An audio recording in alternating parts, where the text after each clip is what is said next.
Muito bem, a gente pôde observar aí na reportagem essas condições que me parece, professor Anacleto, gostaria que o senhor confirmasse ou desmentisse essa minha tese, de que ainda que o Brasil se destaque historicamente como um país que tem um universo bastante significativo de micro e pequenas empresas, e aí estou falando aqui muito mais com o diretor técnico do SEBRAE, né, mas também com o pesquisador, com o professor, mas parece que agora passou-se a dar atenção para formalizar aquelas relações de trabalho informais, que são fruto dessa lei do empreendedor individual, e mais do que isso, essa valorização que se dá àquelas iniciativas de boas práticas voltadas para isso. Esse é um passo além que se está dando? Como é que a gente pode avaliar isso? Olha, eu acho que nós estamos num momento muito especial para as micro e pequenas empresas. Eu acredito que o segmento das micro e pequenas empresas finalmente entrou na agenda brasileira para o desenvolvimento. É notória a importância que está sendo dada ao segmento e ao desempenho desse segmento como contribuição à economia nacional. Percebeu-se que a economia se movimenta pela parte formalizada e pela parte informal, por que não dizer clandestina de alguma forma. Nós estamos notando que o Brasil precisa olhar com ainda maior dedicação, com ainda maior entusiasmo para o papel das micro e pequenas empresas. E agora, especialmente pelo advento da lei do empreendedor individual, que é decorrência da Lei Geral da Micro e Pequena Empresa, uma lei que foi surgindo a partir da discussão da sociedade.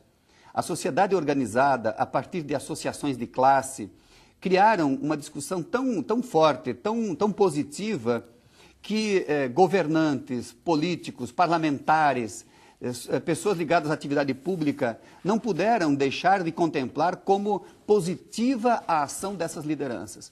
À medida que nós colocamos na agenda nacional o segmento, se fez todo um estudo acerca dos benefícios necessários à manutenção e à longevidade da micro e pequena empresa, e também se percebeu que, além de criar um ambiente legal apropriado para o fortalecimento do segmento, também era preciso criar fatores de facilitação para que elas pudessem efetivamente prosperar.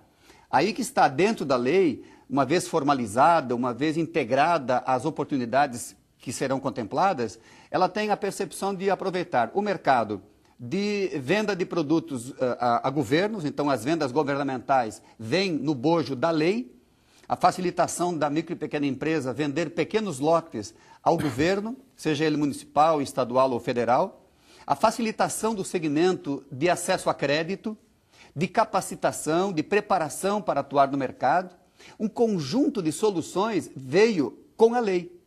É isso que vai diferenciar. Mais do que reconhecer, é integrar esse universo, de fato, à economia, de direito. Porque ele é, na verdade, o grande gerador de postos de trabalho, é o micro e pequeno negócio.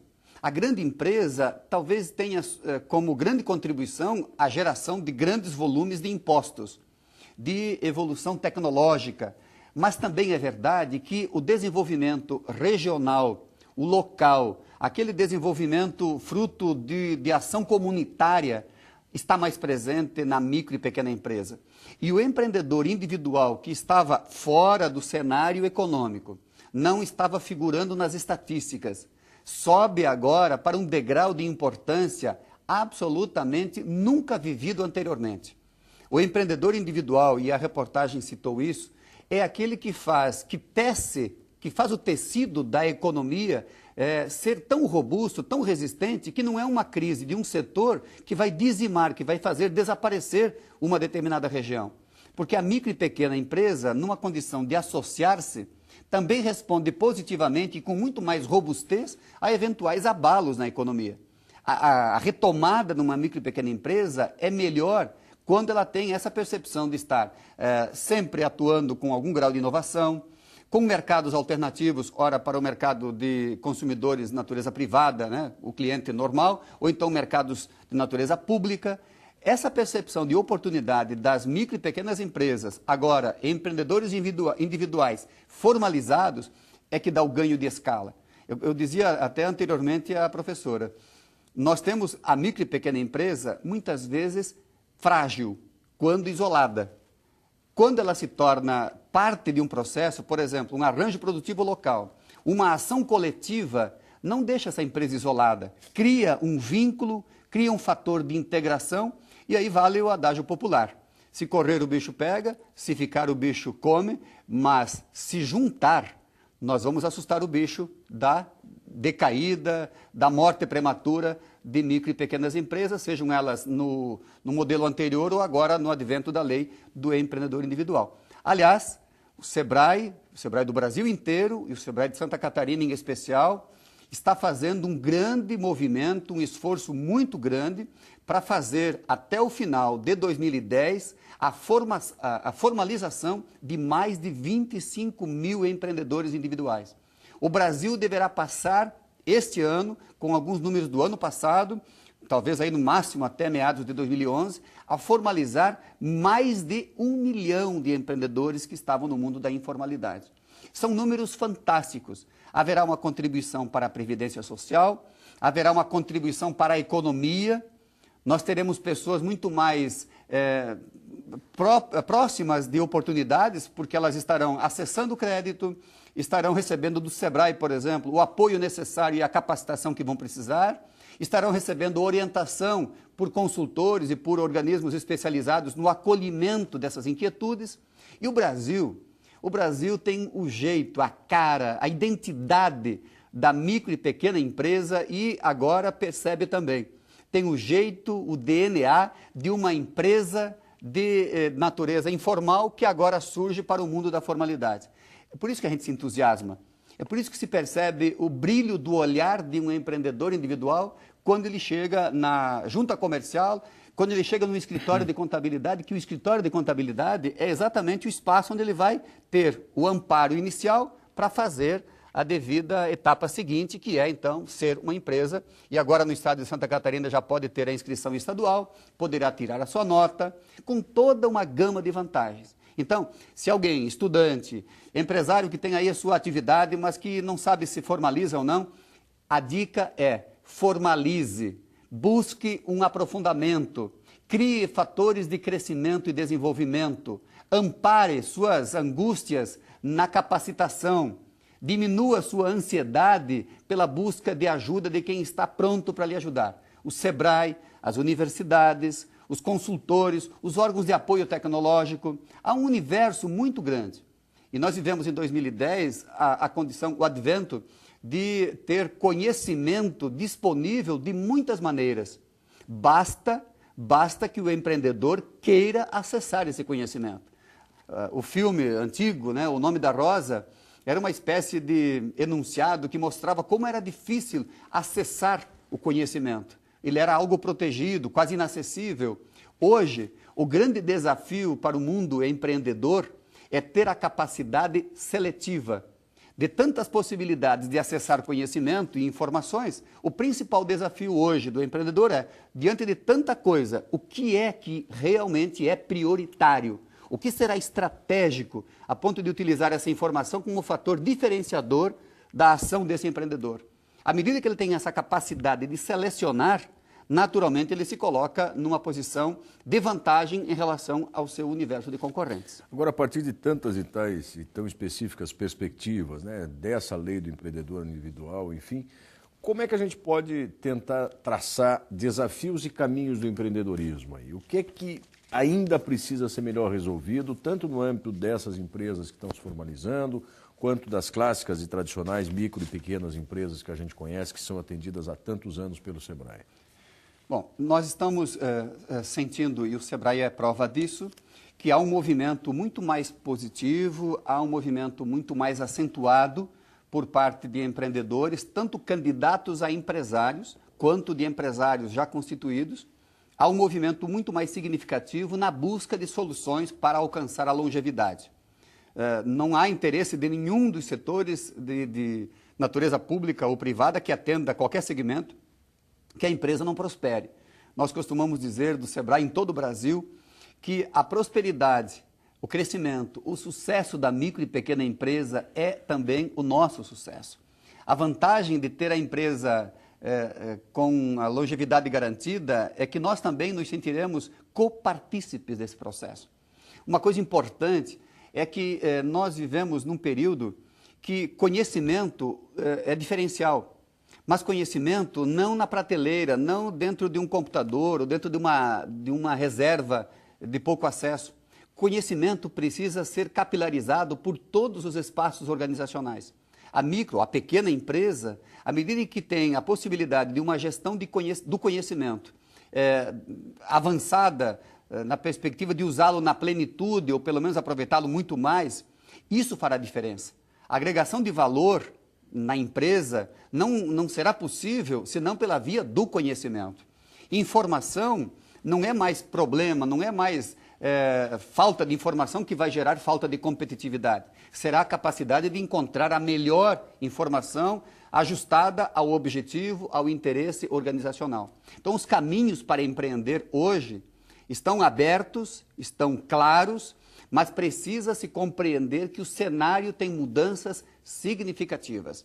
O cenário passa hoje por ajustes a cada ciclo que se tem notícia, num recorte temporal se pode perceber que há mudanças significativas.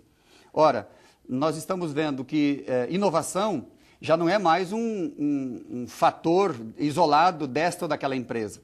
A inovação precisa estar na agenda das empresas, sejam grandes, médias, pequenas, até microempresa, precisa conviver próxima da inovação. O Sebrae de Santa Catarina e o Sebrae do Brasil têm um esforço concentrado muito grande através de um sistema chamado Agente Local de Inovação, que são pessoas disponibilizadas nas diferentes regiões do Brasil que estão capacitadas para dar o primeiro toque, o primeiro encaminhamento, a primeira motivação para que se tenha vontade, disposição e abertura para a prática da inovação. Então, o caminho está aberto, a inovação será diferencial, conhecimento precisa ser capilarizado. Gestão do conhecimento significa usar a empresa toda à base da inteligência. E as pessoas precisam também ter essa predisposição.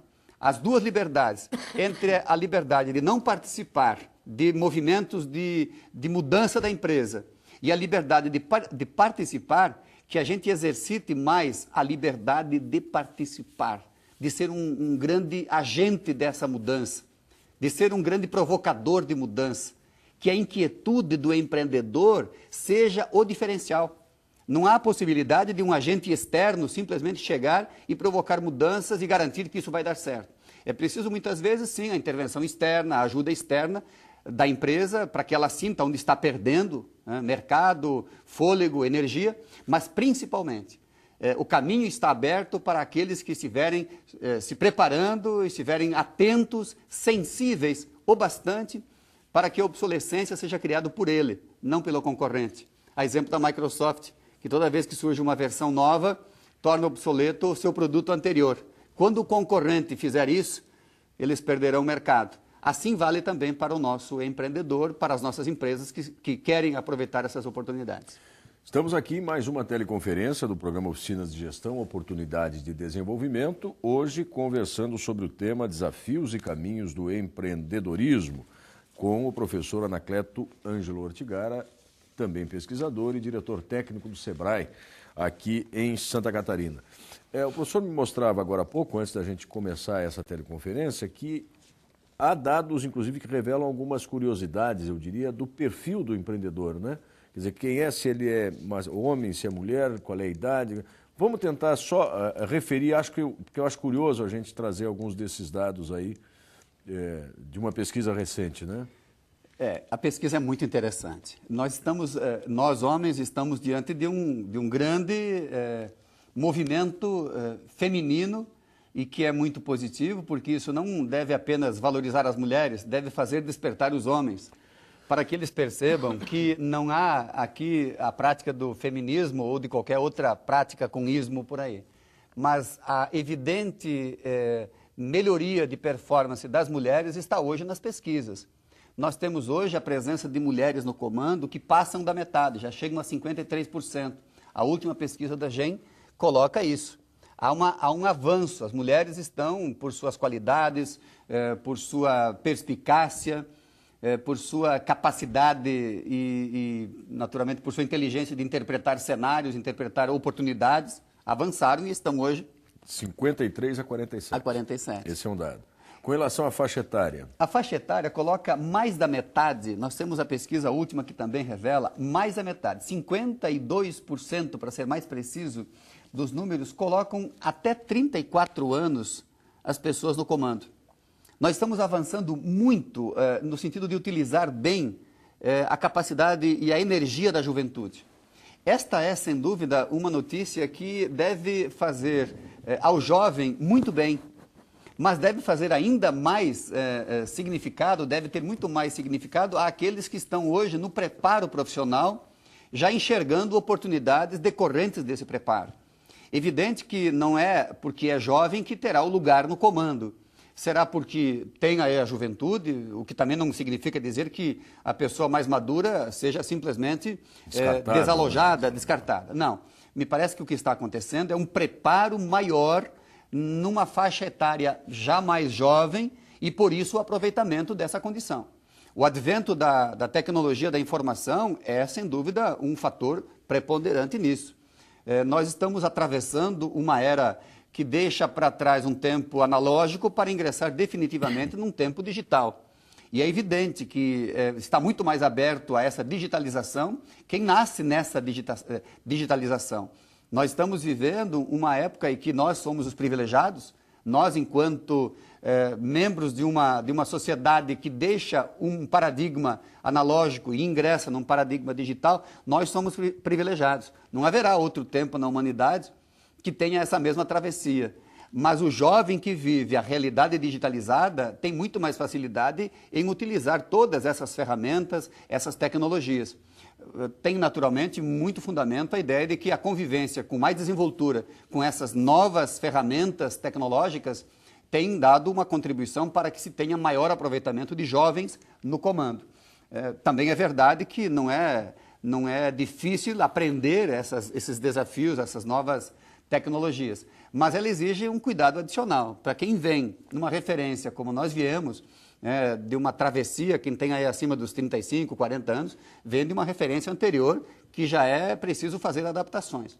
O jovem que vem estudando já numa sala inteligente, onde tem a desterritorialização presente, onde globalização já não é mais um assunto para se estudar no futuro, é cotidiano, onde se tem a possibilidade de deslocamento do trabalho e não se tem mais o fator local como determinante. Essa nova realidade, esse novo cenário, quanto melhor e mais rapidamente compreendido, maior será o desempenho, melhor será o desempenho e a performance seguramente vai remunerar melhor os protagonistas dessa realidade. Agora, eu me permito aqui uma liberdade, livre pensar é só pensar, né, de interpretar esse dado dos 52% na faixa dos 18 aos 34 anos, como uma demonstração de que a competitividade é muito maior, porque se essa fatia de jovens é que está assumindo a liderança, os jovens que estão chegando para entrar neste patamar vão ter uma disputa mais ferrenha e daí a necessidade de uma formação e uma preparação mais intensa. E a base de preparação também está sendo adequada. Está aí o desafio para as instituições, para nós que atuamos no SEBRAE, mesmo na universidade, a Universidade Federal, as universidades que não de natureza comunitária ou particulares, enfim. As instituições de ensino precisam fazer rápidas adaptações. Não será o mais forte, como já foi dito, mas será sim quem tiver melhor capacidade de adaptar-se. Os sinais decorrentes da última crise planetária ainda estão presentes.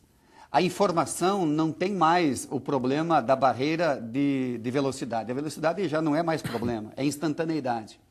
Todo esse preparo dessa juventude, é pena que a gente tenha alguns outros dados de pesquisa que são para refletir muito. Uma pesquisa que saiu recentemente num canal de televisão que demonstrou o método, inclusive, portanto tem cientificidade, aponta que mais de 90% dos jovens egressos das áreas de ciências sociais aplicadas têm disposição para fazer concurso público. Não que a atividade não seja boa, aliás, está sendo muito bem remunerada. Mas a razão seguinte, a pergunta seguinte foi: por que procurar fazer concurso público? E a resposta já é sabida. pela estabilidade. Ora, estabilidade, a princípio, não combina muito com empreendedorismo.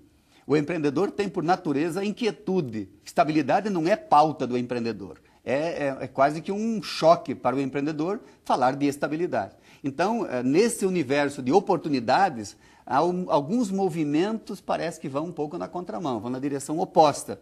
Mas há oportunidades e, sem dúvida, a remuneração é muito atrativa. Nós notamos pelo Sebrae, às vezes somos consultados para que seja dada aí resposta em termos de informar prováveis perfis de profissionais, nós percebemos quantas oportunidades estão surgindo. Mas não tem possibilidade de avançar e ter aí posição de destaque no topo das organizações aqueles que têm uma conduta relativamente conservadora, acomodada, talvez muito mais cuidando para não perder do que enxergando a oportunidade de ganhar. Conquistar. Quer dizer, o medo de perder, muitas vezes o medo é necessário, é até proteção, mas o medo em demasia paralisa, deixa estagnado. Então, o que está se precisando é esse corajoso, mas o corajoso com conteúdo, com capacidade de dizer que coragem é sinônimo de preparo. Não tem lugar para aventureiro que não tenha um preparo que gere segurança em quem vai tê-lo como executivo, quem vai tê-lo depois na decisão. E decidir é um negócio muito difícil. A princípio, a decisão é resultado de capacitação, de leitura adequada de cenários, de capacidade de verificar riscos que outros não enxergariam. Aquele que decide com grau elevado de assertividade, seguramente é um sujeito de alta demanda no mercado hoje de profissionais executivos.